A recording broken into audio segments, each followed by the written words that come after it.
to support anti-government protests in Egypt with out-of-country money. It gets better. Among those being referred to the Cairo Criminal Court for their offense in this regard is Sam LaHood, who happens to be the son of the Secretary of Transportation in this country, Ray LaHood. Secretary of State Hillary Clinton reportedly telling Egypt's foreign minister that continuing these investigations will risk losing U.S. aid. Bear in mind, Egypt instrumental in diplomacy with Israel to be a peacemaker in that regard, not to mention the U.S. money, really the big deal going into Egypt. Lots to talk about. You can see our happy panelists here on this joyful day of Middle East problem solving. Imogen Lloyd-Webber, Guy Benson, and Sam Seder. I want to do this as three separate things for the benefit of understanding them a little bit better. Let's start with Syria, which is by far the most immediately tragic, obscene, offensive. If you've seen the video, it's just unbelievable. By the way, Guy Benson is here along with Imogen and Sam. Tim Carney had a baby. Congratulations to Tim. Syria, obviously there is a desire, a knee-jerk desire this weekend to condemn it. We saw it at the UN. The Russians and the Chinese said no. It's easy to demonize the Russians and the Chinese.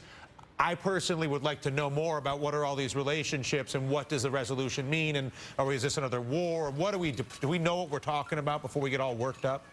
There is a limit to actually what we can do at as the West, as it were, with Syria, because fundamentally it means that sorry, it's losing my train, it's emotion with Putin and so forth. Fundamentally, but the point is the Russians are supplying weapons to Syria.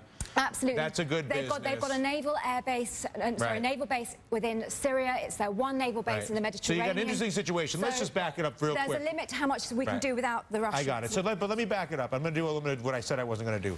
You have the U.S. financing the Egyptian government using the military in Egypt to basically support Mubarak and oppress the Egyptian people. That thing switches around and we're like, well, you know, we're on this side of it. Now you got Assad, who's taking money from somebody else. You have Gaddafi, who's taking money from somebody else, his own oil.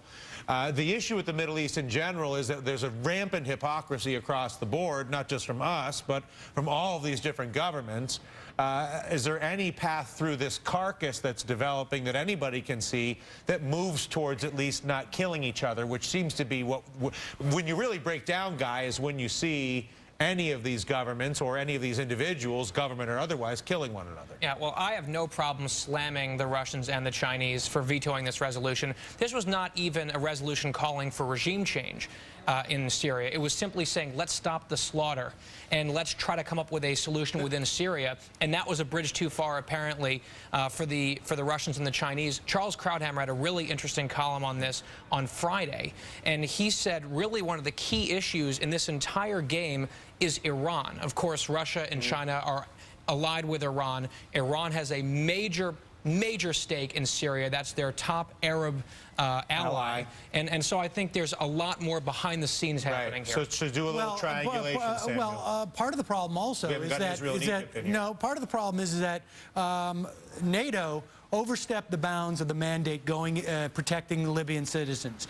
And that basically scared off Russia and China from signing on to something like that again. That was the downside. You're saying basically when the French came out and said, listen, we need oil. Mandate, so the French were like, make sure you give us intent aside. Listen, the idea that we're playing with geopolitics and we're talking about people being hypocritical or not being hypocritical is frankly, at the end of the day, naive. Nobody functions in geopolitics based on some broader morality. But at the end of the day, I believe that's going to change as shared information the Russians and the Chinese allowed for the protection of Libyan civilians. However, NATO overstepped the mandate, and now they won't go down that path again. And this is the blowback from that decision. And so, you know, regardless of what the outcome was. So let's go back to so let's assume we've got this sort of So we have this sort of this intransigence.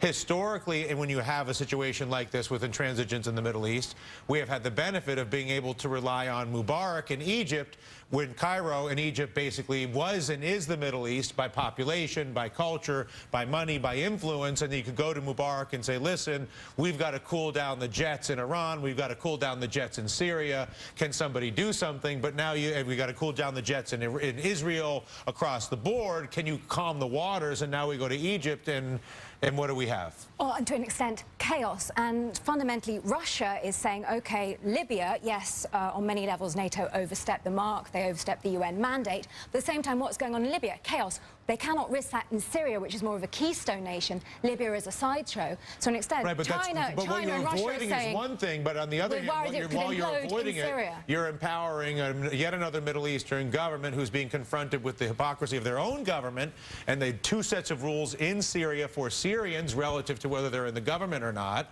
which is what we're seeing around the world. Every country is confronting this. But there isn't always a and role. We're empowering these people to use Russian weapons to kill their people in a way that is totally a betrayal of our basic principle as we watch this sort of confrontation of two sets of rules ripple around the earth, including in our own country. Sometimes the rules, they're different, right? Sometimes there's huge problems with two sets of rules depending on the country you're in. Go ahead, Guy. Action and inaction, in some ways, inaction can be its own form of action. Well, it is action. And that's what we're seeing here. And while the West and also the UN Security Council is sitting back, twiddling its thumbs, just they're killing Syrians at Homs. They are killing Syrians at home, and also, not just that in the city of Homs, right, but there's reports today in the Israeli press that there is a top Iranian commander in Syria, in Damascus, helping out. Now, you... Right, but that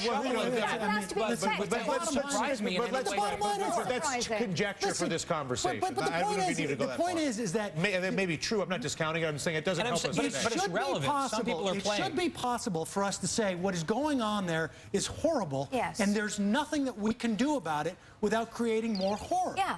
And so the idea, I mean, it's not simply just a question but of saying, there is also a way to say... there could be no solution. I understand that, but I think there's also a way to answer the question to say, we don't have to, while direct military intervention a la Libya, a la Iraq, a la Afghanistan is no longer an option for us in the Middle East, there is potentially, I would think, the ability for us to create some leverage with either China or Russia to triangulate with those people such that we can get their interests aligned with ours. We are China's largest export market.